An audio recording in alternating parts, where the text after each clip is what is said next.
최근에 저희들은 수요일 날 저녁마다 말라기서 3장 말라기 말씀을 나누고 있는데, 지난 수요일 날은 말라기 3장을 전하였습니다.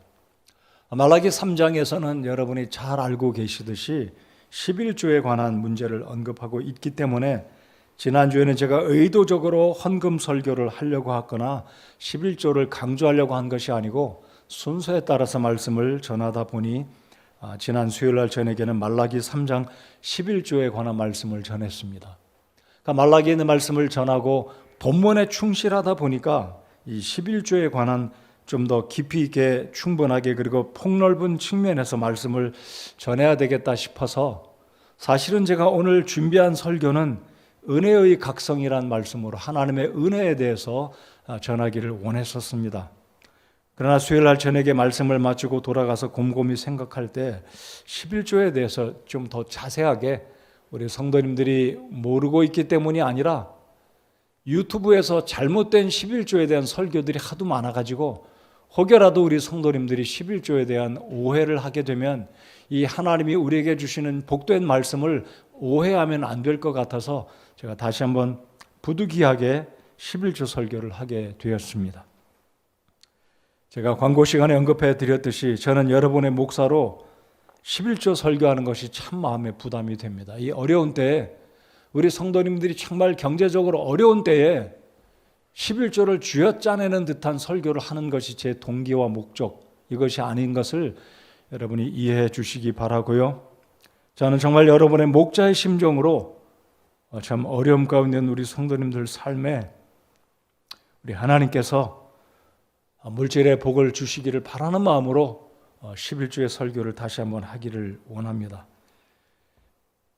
유튜브에서 뜨거운 이슈로 많은 설교자들이 다루고 있는 이슈 중에 하나가 바로 11조 설교입니다.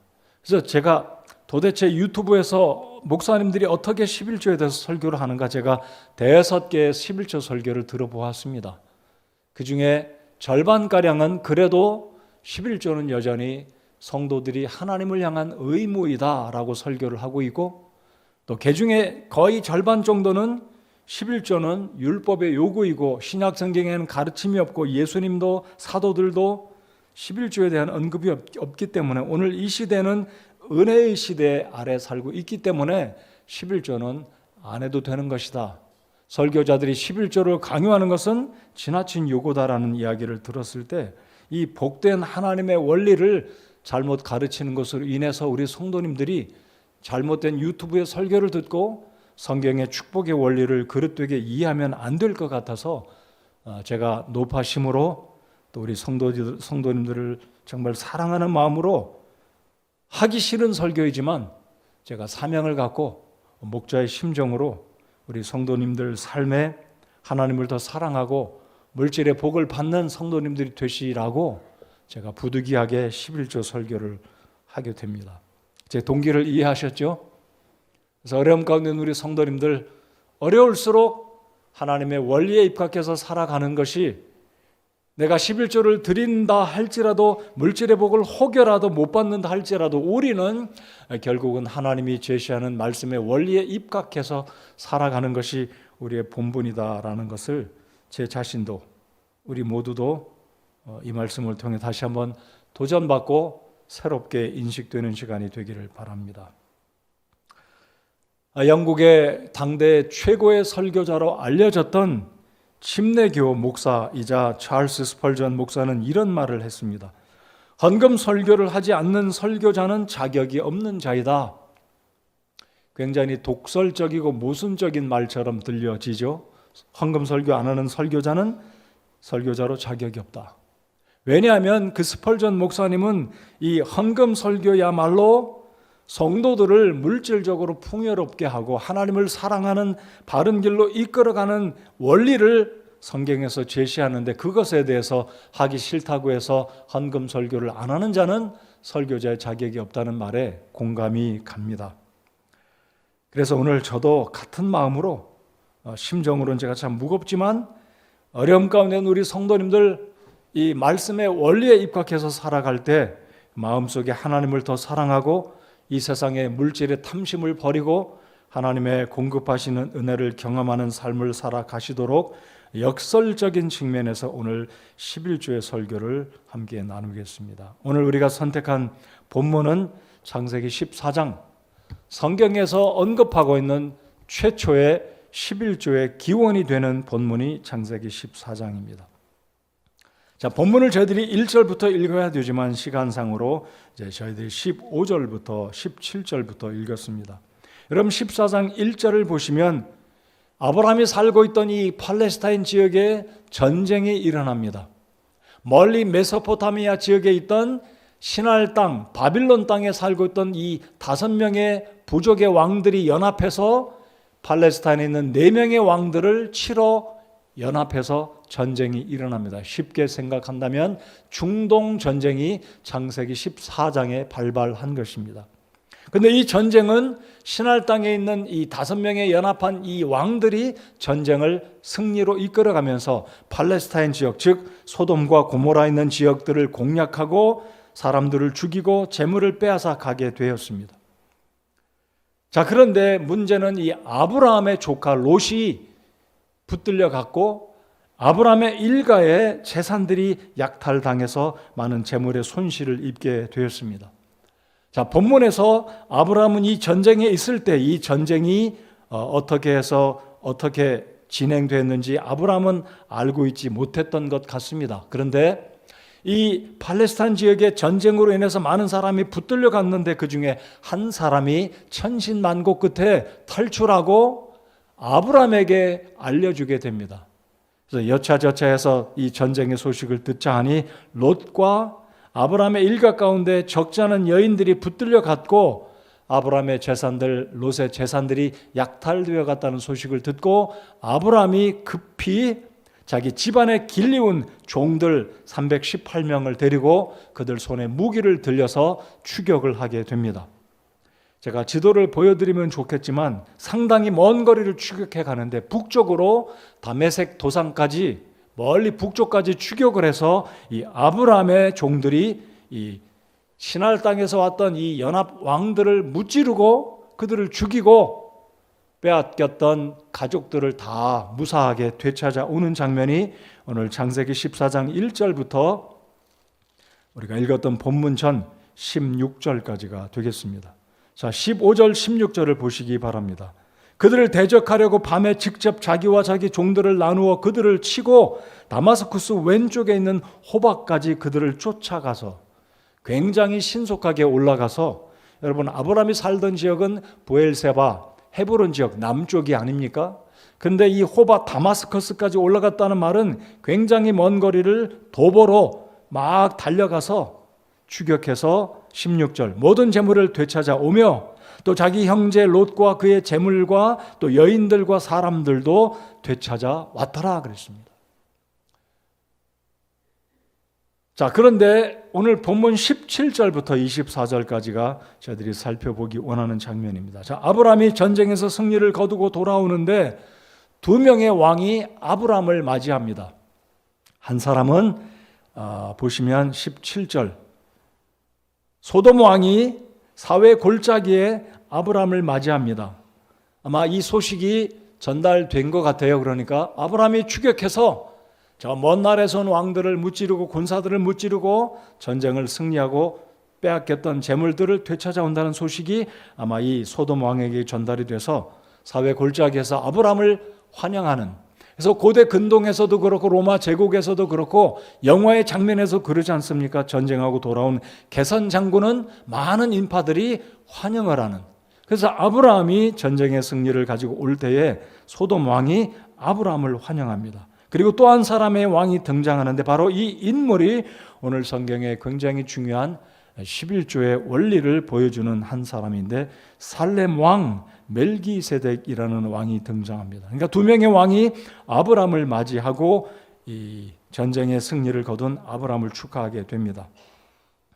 자, 그래서 19절을 보시기 바랍니다. 다시 한번 보시면 그가 아브라함을 축복하여 이르되 멜기세덱이 아브라함을 축복합니다.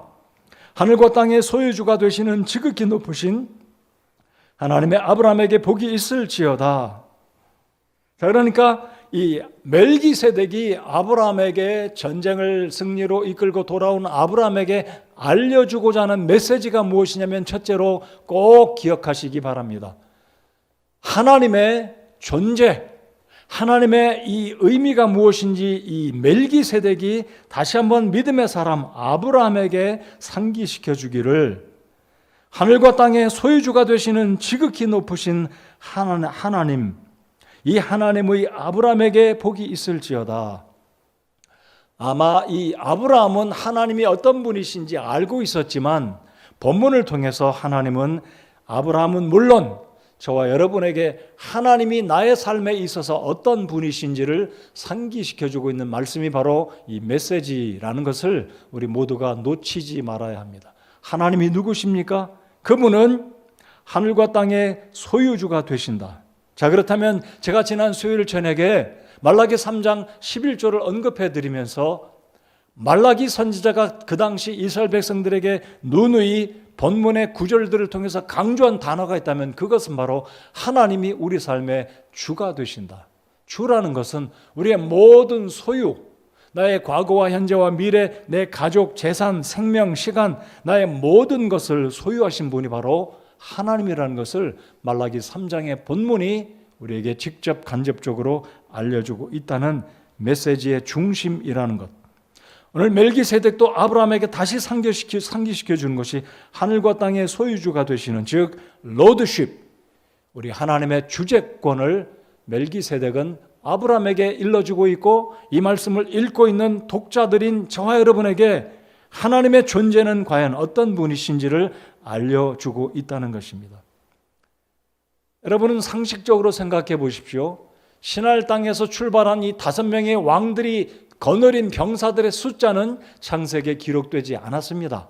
근데 이 연합한 왕들이 팔레스타인에 있는 소돔과 고모라 지역에 있던 이 왕들을 무찌르고 전쟁에서 승리했다면 아브라함의 집에 있는 종들은 어찌 보면 비정규군입니다. 근데 318명을 가지고 저 신할 땅에서 온 왕들 4명인가요? 이 왕들을 어떻게 무찌르고 이길 수가 있었겠습니까? 이것은 아브라함의 병사들, 아브라함의 집에 있는 종들의 실력이라기보다는 하나님께서 창세기 12장에 하나님께서 아브라함에게 약속하신 내가 온 땅에 아비가 될 것이고 너의 후손으로 말미암아 땅에 있는 모든 족속이 복을 받을 것이라는, 더 거슬러 올라가면 창세기 3장 15절에 여인의 후손이 뱀의 머리를 상하게 할 것이라는 하나님의 그 구속의 역사를 이루시기 위한 하나님의 놀라운 섭리이자 축복이었기 때문에 아브라함이 승리를 거둘 수가 있었다는 것입니다. 자, 어쨌든 아브라함이 전쟁에서 승리를 거두고 돌아왔을 때 멜기세덱이 이 아브라함에게 일러주고 있는 이 의미를 우리는 결코 놓치지 말아야 한다는 사실입니다. 저와 여러분의 삶에 있어서 하나님은 우리의 주제가 되시는 하나님. 그래서 개역성경은 이 구절에서 하나님 아버지를 주제가 되시는, 하늘과 땅 천지의 주제가 되시는 분이라고 소개하고 있습니다. 흠정역 성경은 뭐라고 이야기합니까? 하늘과 땅의 소유주가 되시는. 그래서 한자로 표현하면 더 무게가 실리고 그 의미가 막중하게 다가옵니다. 천지의 주제가 되신다. 여러분, 우리는 하늘과 땅 사이에 살고 있는 연약한 피조물 한 사람에 불과합니다. 근데 우리 하나님 아버지는요, 온 우주 만물의 주가 되시는 분이십니다. 이 아침에 여러분의 기업, 여러분의 사업, 여러분의 가정, 여러분의 자녀, 여러분의 배우자, 우리의 삶의 모든 영역의 주가 되시는 분이 바로 하나님 아버지가 되심을 고백하십니까? 바로 이 부분이 11조와 연관된 굉장히 중요한 것이라는 것입니다. 다시 말씀드립니다.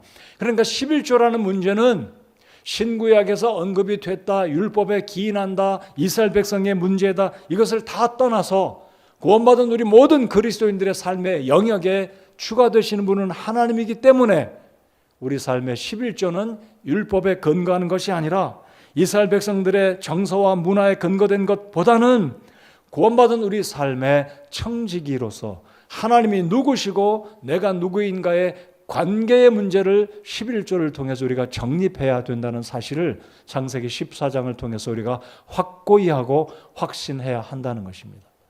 여러분, 11조는 나, 그리고 하나님의 관계를 말합니다. 여러분, 나는 하나님의 종이고 하나님의 자녀이고 내가 소유한 모든 것들은 하나님께로 말미암았다는 고백이 11조를 드릴 때 무언으로 감사의 마음으로 우리가 하나님께 드리는 것이 11조의 가장 올바른 태도이고 자세이고 목적이 되어야 되고 동기가 되어야 하는 것입니다. 여러분, 우리가 하나님과의 관계를 바로 세우지 못하면 하나님은 중간에 있거나 하나님은 내가 조종하는 분, 내가 11조를 드렸으니까 하나님 내게 복 주십시오, 하나님 성경에 약속하지 않았습니까? 라고 말하면서 하나님을 이용하려는, 마치 하나님을 복을 주시는 도깨비 방망이로 생각한다면 11조를 드리는 자세와 동기가 잘못될 수밖에 없다는 것입니다. 그러므로 창세기 14장에 보여주고 있는 11조의 근본적인 문제는 하나님이 주가 되시고 나는 그분의 은혜 가운데 살고 있는 하나님의 종이요, 하나님의 청직이요, 내가 소유한 모든 것들은 하나님 것이다. 네, 여러분, 하나님께 감사드리는 것은 하나님이 10의 9를 요구하지 않습니다. 10의 절반을 요구하지도 않습니다. 10가지 가운데 가장 귀한 것, 처음의 것을 하나님이 주가 되신다는 의미로 감사하는 마음으로 드리는 것이 11조의 목적이자 바른 동기가 되어야 한다는 것입니다. 그래서 성경 최초로 14장에서 11조가 등장하는 것은요, 이미 잘 보십시오. 율법 시대가 오기 전에 11조가 존재했었습니다. 아니, 이스라엘의 이 12지파, 아브라함이 이삭을 낳고 이삭이 야곱을 낳고 야곱 때에 이르러서 야곱의 12아들이 비로소 12지파가 되었고, 이스라엘 민족에게 하나님이 시내산에서 율법으로 11조의 규례를 주셨다면 창세기 14장은 율법이 존재하기 이전에, 이스라엘 민족이 구성이 되기 이전에 이미 아브라함은, 믿음의 사람 아브라함은 하나님이 누구신 것을 멜기세덱을 통해 하나님이 분명히 보여주고 계시다는 것입니다. 자, 아브라함이 생각했을 것입니다. 내가 318명의 내 종들을 데리고 가서 수많은 바빌론에서 온 그 병사들을 무찌르고 이길 수 있었던 것은 내 실력이 아니다, 운이 아니다, 요행이 아니라 나를 부르신 그 하나님의 축복이라는 것을 아브라함이 알고 멜기세덱의 상기의 그 말을 듣고 20절 보십시오. 내 원수들을 내 손에 넘겨주신 지극히 높으신 하나님을 찬송할지어다 하매, 20절 하반절, 그가 모든 것의 10분의 1을 그에게, 멜기세덱에게 주니라 그랬습니다. 자, 그래서 11조는 하나님과 나와의 관계를 바로 하는 문제라는 것을, 내가 청지기이고 하나님은 내 모든 것에 생명도 시간도 재물도 나의 인생의 전부의 주가 되시는 분이다라는 것을 고백하는 것이 11조의 드림이라는 것입니다. 그래서 우리 삶에 이 문제가 바로 잡히지 않으면 우리는 물질을 추구하고 물질에 매여서 살고, 하나님은 둘째, 하나님은 셋째, 멀리 떨어져 있게 되고, 말로만 그리스도인이고 말로만 내가 하나님께 구원받은 주의 백성이지만 여전히 내 삶의 주는 myself, me, I, 내가 된다는 것입니다. 그러나 11조의 문제를 드리는 그 과정을 통해서 우리는 누누이 우리 스스로를 상기시키면서 내게 물질 주신 분, 건강 주신 분, 내 가정 주신 분, 일터를 주신 분, 내게 삶을 더 연장해서 살아갈 수 있는 이 특권과 일할 수 있는 기회 주신 분, 이 믿음 주셔서 구원하신 분, 교회를 섬기게 하는 이 직분도 특권도, 이 모든 축복을 주신 분이 주님이라는 것을 인정하는 그 상기시켜주는 것이 우리의 삶에 지속되어서 드리는, 하나님이 내게 주신 소득 가운데 가장 귀한 것, 첫 번째 것을 드리는 이것이 바로 사실은 축복이죠. 축복이라는 사실을 우리가 놓치지 말아야 합니다. 근데 여러분, 독특한 것은요, 아브라함의 일생 가운데 아브라함이 다시 11조를 드렸다는 것이 눈을 씻고 봐도 성경 어디에 없습니다. 여러분, 창세기 14장 이후로 아브라함이 죽을 때까지 11조를 또 드렸다? 없습니다. 여러분, 우리가 2주 전에 제가 야곱의 말씀, 이스마엘이라 하리라는 그 제목으로 말씀을 전할 때 베델에서 이 야곱이 하나님께 뭐라고 서운합니까? 하나님, 제가 정처 없이 하란으로 가지만 저를 무사하게 고향으로 돌아오게 하면 제 소득의 11조를 드리겠습니다, 약속하지 않습니까? 그런데 여러분 보십시오. 성경을 읽어보면 어디에도 야곱이 하나님께 11조 드렸다라고 한 장면이 없습니다. 그러나 저는 야곱이 드렸을 거라고 믿어요. 자, 핵심 포인트는 이것입니다. 아브라함도 이 창세기 14장에서 11조를 처음 드린 이후로 또다시 드렸다는 언급이 없지만, 야곱도 하나님께 서원했지만 사실은 창세기 마지막 장까지 야곱이 11조를 드린 사건을 성경은 다루지 않고 있습니다. 신약에 가서 보면 12제자들도 11조를 드렸다는 언급이 없고, 바울 사도의 서신 가운데, 목회 서신 가운데 어느 곳에서도 11조를 드린 기록은 사실은 없습니다. 자, 그러니까 이런 문제들 때문에 오늘날 설교자들이 신약시대에는 11조 없다, 이거 목사들이 성도들의 헌금을 착취하려고, 헌금을 긁으려고, 제가 거친 표현을 씁니다. 그러나 사실은 저는 그렇지 않다고 생각합니다. 신약 성경에 보면 고린도전서 6장 20절에 바울이 이런 말씀을 합니다. 주께서 값을 치르고 너희를 사셨느니라. 그런즉 하나님의 것인 너희 몸과 너희 영으로 하나님께 영광을 돌리라. 여러분, 이 값으로 샀다는 의미는 ownership보다 더 강한 표현이 주재권이라는 것을 여러분 다시 개념으로 정리할 수 있기를 바랍니다. 여러분, 우리가 말할 때 사장하면 이 사장은 누가 소유되었다, 물론 바지 사장도 있겠지만 실제로 자신의 그 회사의 주식의 전부를 거의 차지한 사람은 사장이라고 할 때 사실 그 기업, 그 회사의 거의 재산적인 것은 그 사장 겁니다. 근데 그렇지 않은 사장도 있는데, 오너십이라는 말보다는 성경적으로 내 삶의 모든 것을 소유한 주권을 갖고 있는 분은 오너십이라는 세상적인 개념보다는 주님께서 나의 주가 되신다, 주재권이라는 것이 오늘 창세기 14장을 통해서 정확하게 정리되기를 바랍니다. 여러분 그렇게 믿으십니까? 다시 한번 여러분께 여쭙습니다. 내 생명도, 내가 가진 일원 일푼일지라도, 내 아내도 남편도 내 자녀도 부모도 모든 내 삶의 것들, 내가 연필을 들어서 내 종이에 내가 소유한 모든 것을 적어 쓴다 할지라도 글자 하나 한 단어 모든 것이 주님께로부터 말미암았다는 것을 인정합니까? 이거 정리 안 되면 11조 드리는 의미 없을 수 있어요. 11조 드리는 동기 잘못될 수 있다는 겁니다.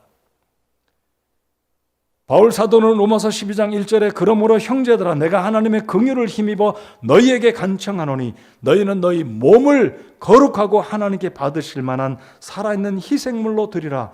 살아있는 희생물로 드리라는 것은요, 구약시대 때 이스라엘 백성들이 양의 첫 새끼, 우양의 첫 새끼를 11조로 드리는 것보다 더 힘든 것입니다.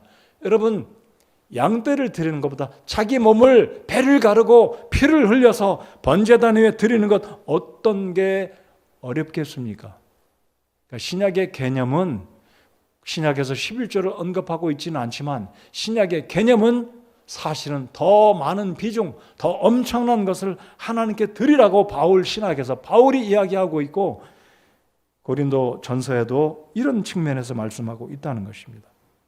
그래서 신약 성경에 문자적으로 11조 언급을 하고 있지 않지만 사실 구원받은 성도와 교회에게 하나님은 더 귀한 것을, 더 정성이 깃든 마음으로 몸으로 하나님을 섬길 것을 사실은 요구하고 명령하고 있다는 것을 우리는 결코 놓치지 말아야 합니다.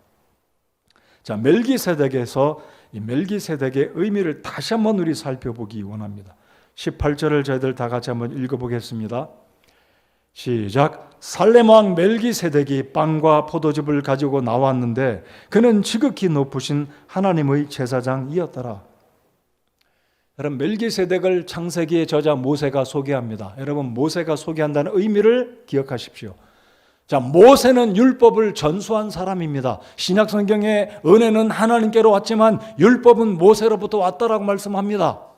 물론 율법은 하나님께로부터 온 것이 맞습니다. 그러나 신약 성경의 한 구절은 은혜는 주님으로부터 왔지만 율법은 모세로부터 왔다고 말하는데, 여러분 이 18절을 잘 보시면 살렘 왕 멜기세덱을 소개하기를 그는 하나님의 제사장이다라고 모세가 창세기 14장 18절에 기록을 했다는 것입니다.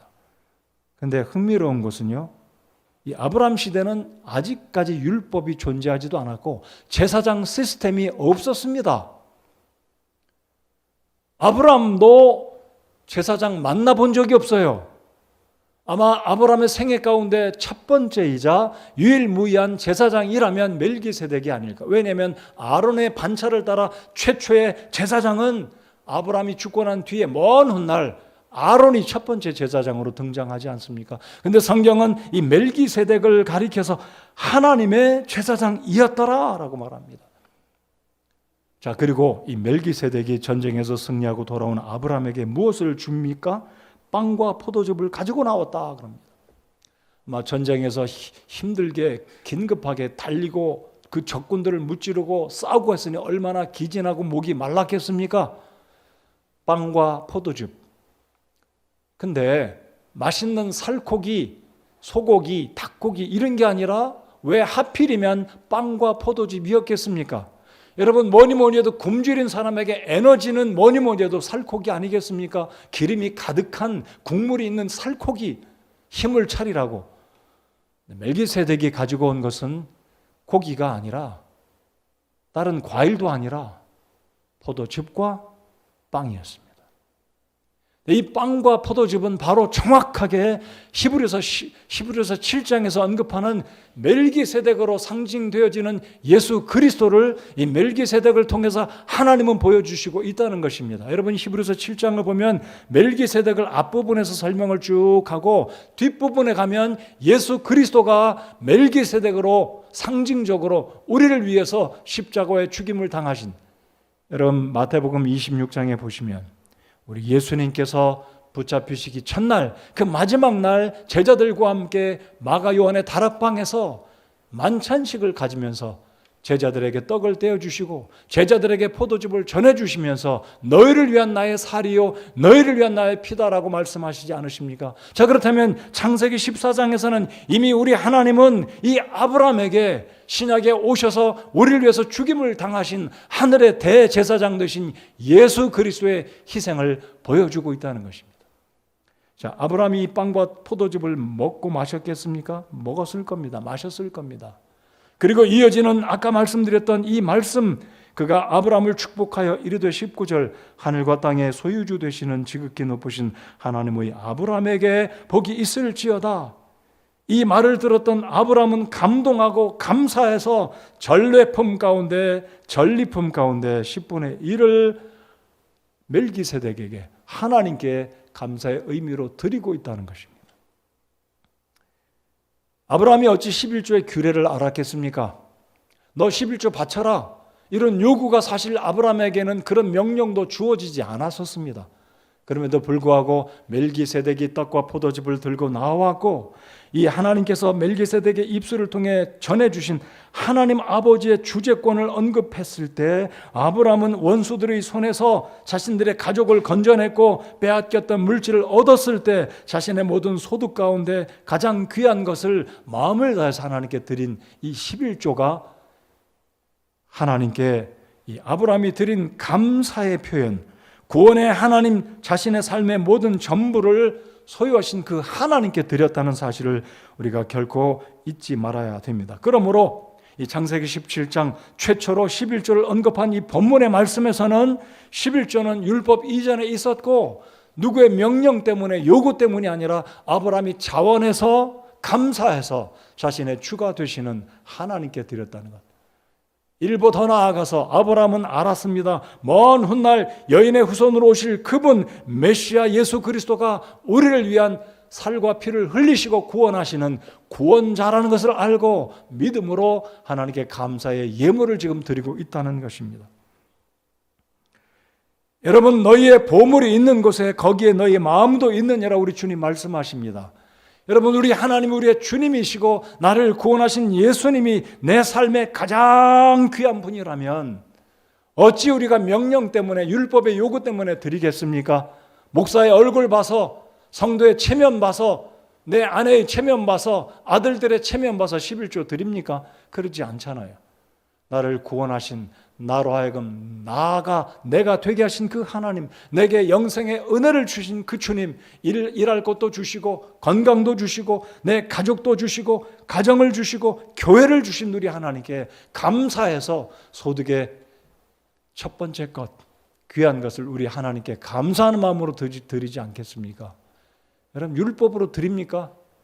복만 받기 위해서, 부자가 되기 위해서, 대박 나라고 우리가 11조 드리겠습니까? 그러지 않지 않습니까? 그러나 이 부분을 오해한 사람들은 아니다, 11조는 율법 때문이다, 신약 성경은 어디에도 11조의 규례를 언급하고 있지 않기 때문에 11조 설교하는 목사들은 잘못됐고 11조 하면 지옥 간다라고 공포를 주는 이 너무나 어처구니 없는 일들이라는 거예요. 유튜브에 그런 설교들이 자자합니다. 안타깝기 때문에 이 하나님의 놀라운 원리와 축복을 왜 그렇게 오도하고 있는지 우리가 다시 한번 깨닫고, 구원하신 우리 하나님 얼마나 감사한 분이고 찬양받기에 합당하신 분이고, 내가 가진 것이 비록 적지만 감사한 마음으로 주님 앞에 물질을 드리는 것이 우리의 특권이고 감사를 표현하는 바른 당연한 태도라는 사실을 다시 한번 이 아침 시간에 우리가 가져야 되지 않겠습니까? 그래서 이 아브라함이 드린 11조는요, 수학적으로 드린 것이 아니었습니다. 여기 표현은 10분의 1이라고 표현했지만 하나님께 드리는 10분의 1이라는 의미는 이렇게 드려야 올바르다라고 믿습니다. 10개 중에 하나는 하나님 것이고 10개 중에 9개는 내 것이라는 개념이 아니라 본래는 10이면 10, 모두가 다 하나님 것입니다. 근데 그 중에 하나님이 최소한 우리의 믿음을 보시고 하나님을 더 사랑하는지, 하나님과 나의 관계를 정리하고 있는지, 청지기의 직분을 바로 알고 있는지, 물질보다 하나님을 더 사랑하고 있는지를 하나님께서 최소한 우리에게 성의 좀 보여라라고 말씀하시는 측면에서 10분의 1입니다. 또 다른 측면에서 10분의 1이란 의미는 이런 의미로 드리는 우리가 되어야 합니다. 첫 번째 것, 처음 것, 가장 귀한 것을 드리는 것이 10분의 1의 정신입니다. 제가 더 이상 부언해서 설명을 드리지 않아도 이해가 되셨으리라고 믿습니다. 그러니까 9은 내 거고 하나는 그냥 의무적으로 하나님께 드리라고 하니까 그런 게 아니라 가장 귀한 마음으로, 소득 가운데 제일 귀한 것으로, 첫 것으로, 가장 잘생긴 놈으로, 제일 좋은 것으로 마음과 정성을 다해서 드리는 것이 10분의 1이 돼야 한다는 것입니다. 수학적인 개념으로 나눠서 드리는 것이 아니라. 그래서 역대상 29장 16절에 이스라엘 백성들이 하나님의 성전을 지을 때 저들의 물질을 하나님께 봉헌하면서 이들은 이렇게 고백합니다. 지난 수요일 저녁에도 이 구절을 우리가 함께 읽었습니다. 제가 다시 한번 읽으면, 오 주 우리 하나님이여, 우리가 주를 위하여 주의 거룩한 이름을 위해 집을 건축하려고 예비하여 저축한 이 모든 것이 주의 손에서 나오며 다 주의 것이니이다. 레위기 27장 30절, 땅의 모든 11조 곧 땅의 씨나 나무 열매의 11조는 주의 것이니 그것은 주께 거룩하니라. 주께 거룩하다는 의미는 무엇입니까? 가장 귀한 것, 정성과 마음을 다해서 거룩히 구별해서 하나님 감사합니다라는 마음으로 드리는 것이 11조의 바른 태도, 11조의 바른 마음이 된다는 것. 그럴 때 하나님이 기쁘게 여기시고 너 참 잘한다, 너의 삶에 내가 주가 되심을 내가 인정하는구나, 하나님이 기쁘게 받으시고, 말라기 3장 10절에 말씀하신 그대로 우리 하나님이 우리의 마음을 보시고 정성을 보시고 하늘의 문을 여시고 복을 내려 부으시리라고 저는 믿습니다. 그래서 구약 성경에 이 창세기 14장 이후에 아브라함의 일생 가운데 11조를 드리는 장면이 또다시 언급이 없을지라도 아브라함은 그의 생애 가운데 이것을 처음으로 지속해서 하나님의 주재권을 인정하며 살아갔을 것이라고 제가 믿습니다. 이삭도 그랬을 것이고 야곱도 그랬을 것이고, 이것이 이제 율법적으로 성문화된 법으로 이스라엘 모든 백성들에게는 불문율로 상식적으로 모든 그리스도인들, 이스라엘 백성들은 특별히 하나님께 규례로 양을 키우는 자면 양으로, 과일을 농사를 짓는 사람이면 올리브 나무 올리브 열매를, 염소면 염소, 보리면 보리, 어떤 측면이든 이스라엘의 11지파는 하나님께 11조를 드려서 레위 지파 제사장들을 공개하고 가난한 과부와 고아들을 돌보고 하나님의 성전에 필요한 것을 감당하는 것으로 하나님이 정해주신 규례가 되었다는 것입니다. 그래서 11조를 이런 측면으로 이해해 보기를 바랍니다. 제가 우리 성도님들의 11조를 드리는 것을 제가 보면 어떤 성도는 정말 어려운 가운데 11조를 드리는데 어떤 분은 11조 액수가 이만큼이고 다 달라요. 자, 제가 11조를 언급 드릴 때마다 강조하는 표현이 그렇습니다. 내가 하나님께 11조를 1,000원을 드리든 10,000원을 드리든 10만 원을 드리든 아니 그 이상을 드리든 하나님 앞에서는 균등한 퍼센테이지다. 그래서 11조를 드리는 모든 성도들은 하나님 앞에 차등이 없어야 한다는 사실. 그래서 우리 하나님 아버지 앞에 청지기의 직분은, 청지기의 등급은 없다라는 것입니다. 우리 모두가 내 소득의 11조를 감사한 마음으로 나를 구원하신 그 주님의 은혜에 감사해서 하나님의 주되심을 인정하고 내 소득의 첫 번째 것, 첫 열매, 귀한 마음으로 11조를 드릴 때 그 액수는 인간적인 측면에서 볼 때, 목사가 볼 때 그 11조 액수는 다 다르지만 하나님이 보실 때는 모두가 동일한 청지기의 직분을 100% 감당하는 11조로 하나님께 드려진 것이라는 것을 우리 기억하시기 바랍니다. 그래서 여러분이 11조를 얼마를 드리든지 간에 상관없습니다. 정확하게 11조를 정성과 마음을 다해서 드리면 우리 하나님 아버지 앞에 향기로운 제물로 우리 주님이 기쁘게 받으시고 복 주시는 물질이 된다라고 저는 믿습니다. 그래서 하나님 아버지 앞에 교회에서는 청지기의 등급은 없다라는 것.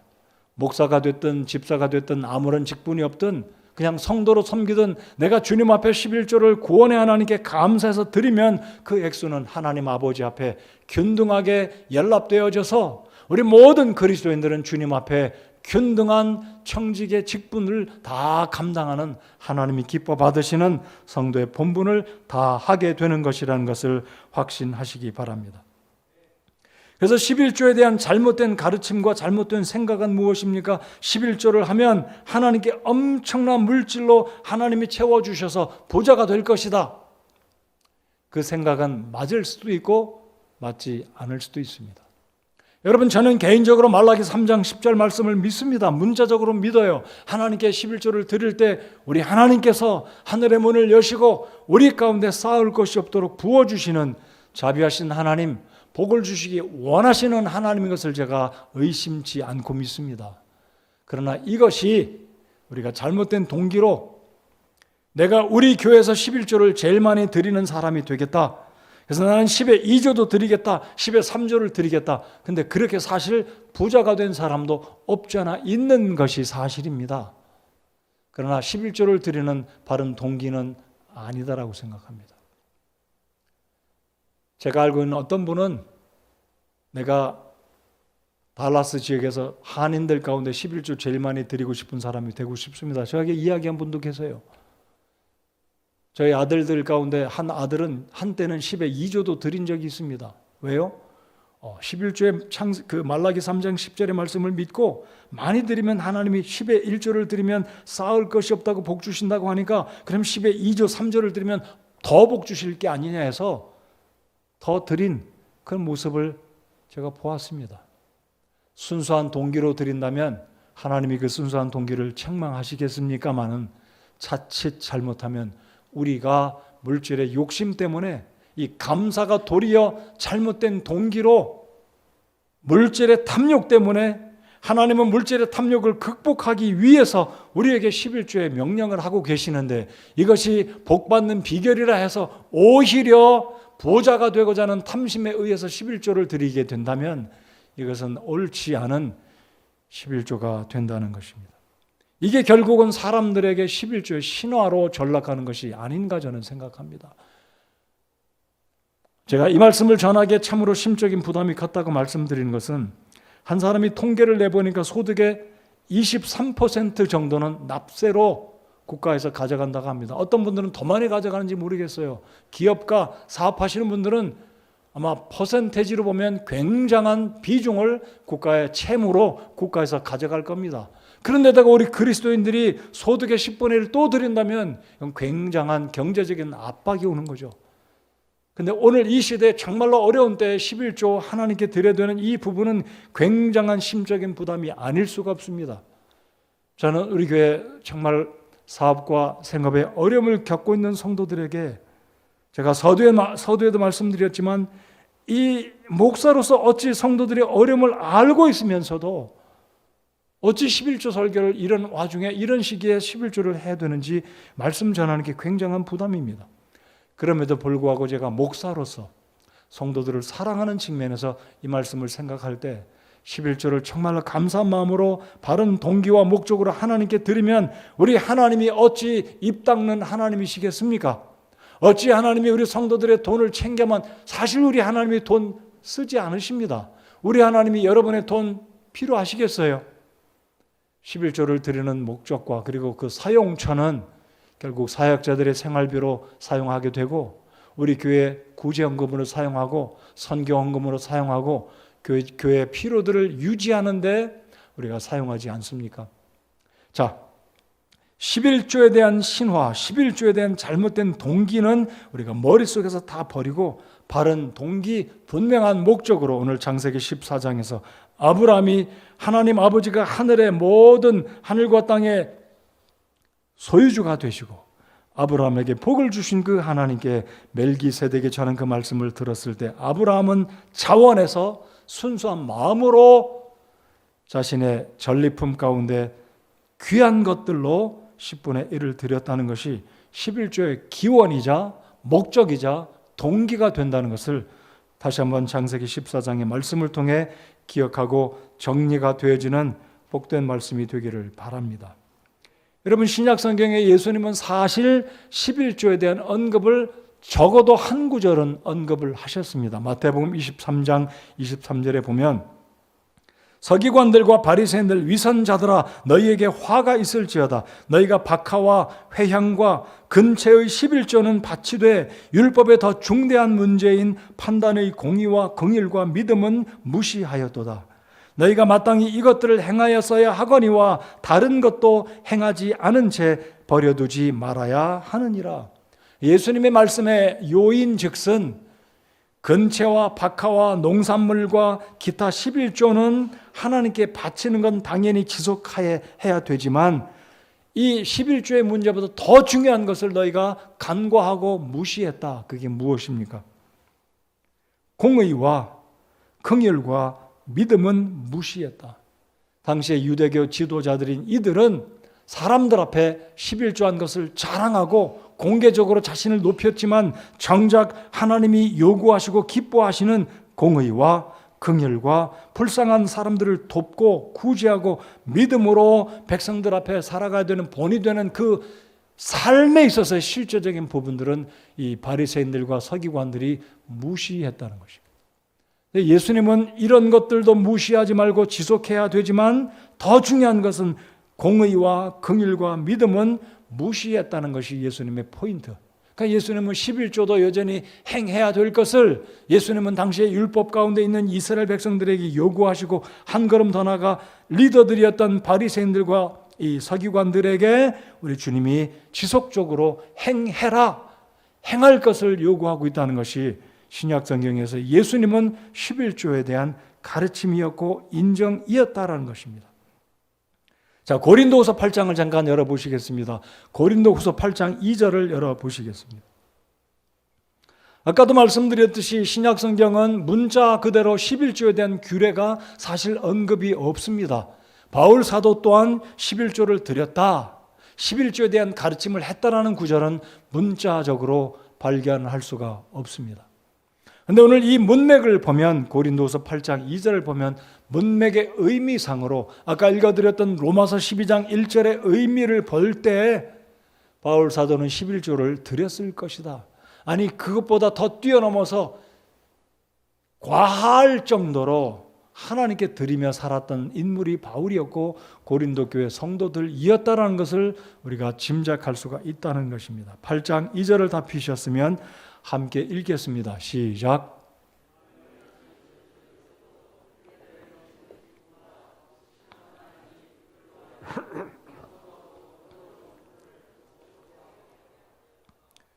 고난의 큰 시련 속에서도 그들의 넘치는 기쁨과 극심한 가난이, 지금 고린도서 8장 2절에서는 고린도 교회에 바울 사도가 소개하는 교회가 있었습니다. 그 교회는 마게도니아 지역의 교회 성도들을 소개합니다. 자, 고난의 큰 시련 속에서도 그들의 넘치는 기쁨과 이 마게도니아 지역 빌립보 교회 성도들은 고린도 지역의 성도들보다 훨씬 더 가난한 사람들이었지만, 그러나 이 마게도니아 지역 고린도 교회와 데살로니가 지역에 있는 성도들은 극심한 가난 가운데서도 그들로 하여금 풍성하고 너그러운 선물, 이 선물이라는 말 속에 11조와 봉헌물이 포함되는 것입니다.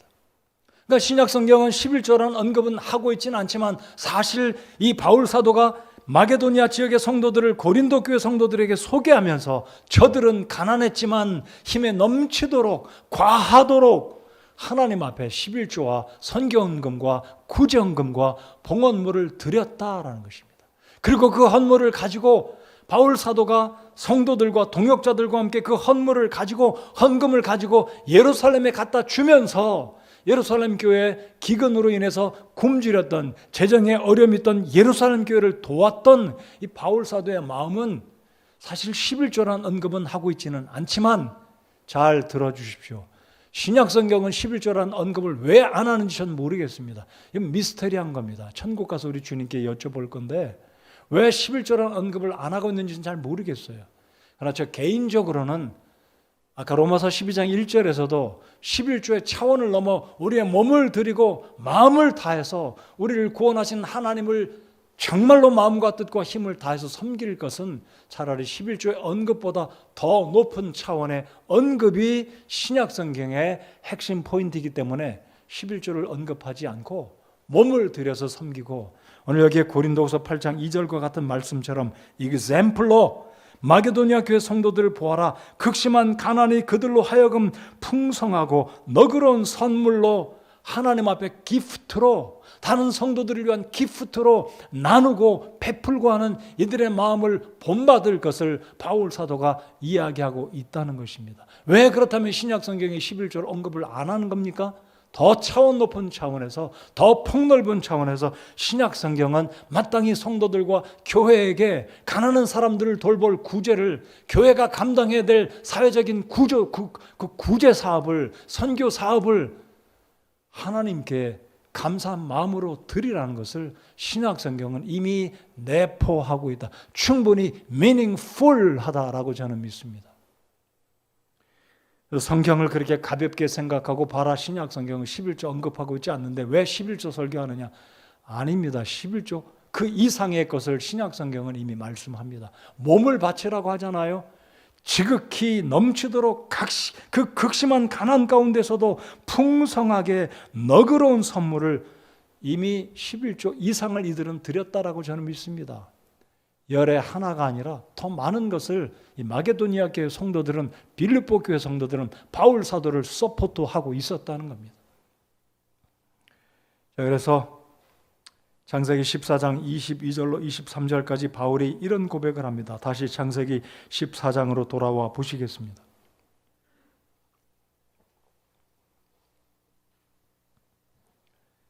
여러분, 아브라함이요, 믿음의 사람이었을 뿐만 아니라 굉장히 센스가 있는 똑똑하고 지혜로운 사람이고 판단력이 있는 사람이고 굉장한 분이었습니다.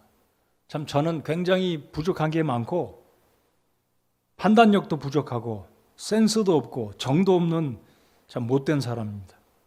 여기 아브라함은요, 굉장히 센스가 있고 결단력도 있고 순발력이 뛰어난 분이에요. 자, 보시겠습니다. 아브라함은 평상시 부자였습니다.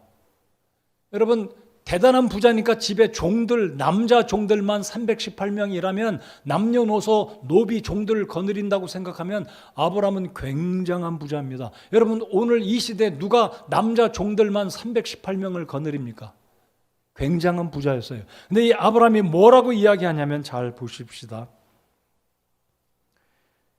자, 22절에 아브라함이 하나님께 11조를 드리고, 이제 22절을 보시면 아브라함이 소돔 왕에게 이르되 내가 하늘과 땅의 소유 되시는, 자, 배웠잖아요. 금방 적용하지 않습니까? 멜기세덱으로부터 들었던 이 영적인 하나님과 자신과의 그 관계를 정리하고 금방 고백합니다. 아브라함이 소돔 왕에게 이르되 내가 하늘과 땅의 소유주 되시는 지극히 높으신 하나님 곧 주께 내 손을 들어 맹세하였노니 23절 다 같이 읽겠습니다. 시작.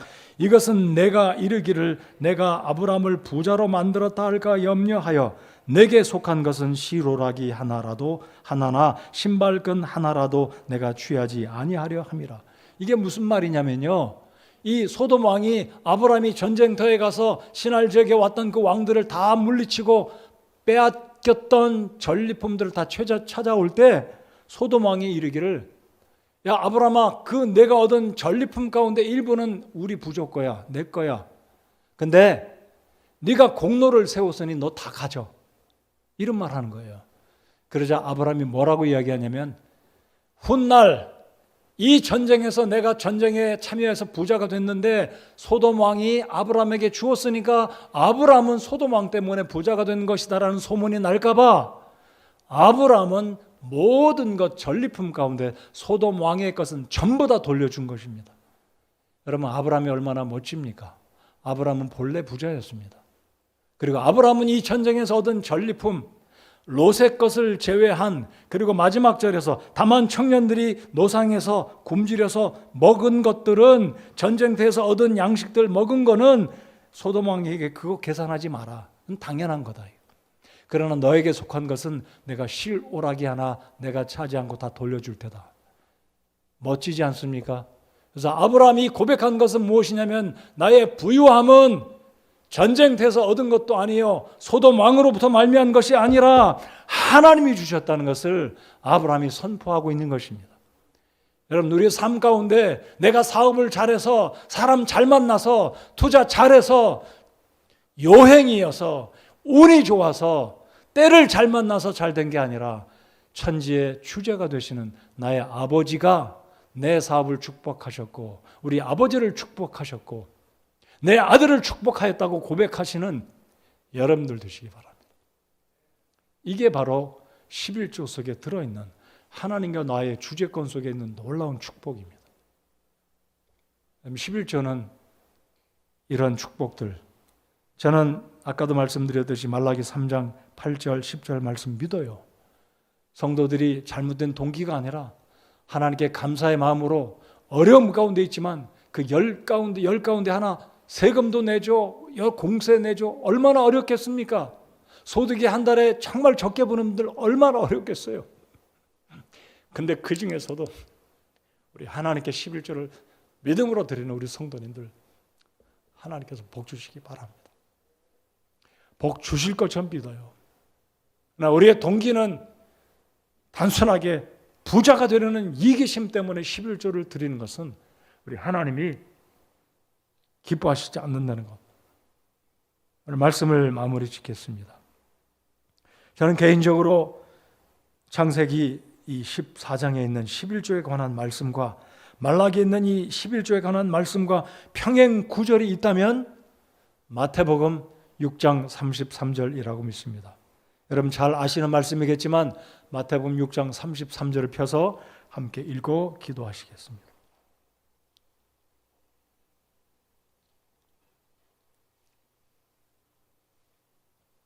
마태복음 6장 33절 말씀입니다.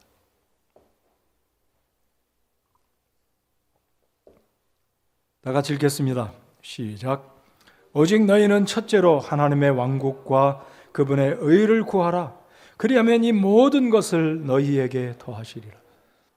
하나님이 내 삶의 전부이시고 하늘과 땅의 주제가 되시는 나의 아버지, 지금까지 나를 축복하셨고 앞으로도 내 인생을 책임지시고 복 주실 그 하나님을 신뢰하고 하나님께 감사해서 드리면 탐심을 극복하는 방법이 되며, 물질보다 나는 내 삶의 주가 되시는 나의 구원의 주님, 나를 위해서 십자가에 목숨 버리시고 피 흘리시고 죽임당하신 그 주님을 사랑한다는 의미로 감사를 표현할 때 이 모든 것을 너희에게 더하시겠다는 우리 주님의 약속이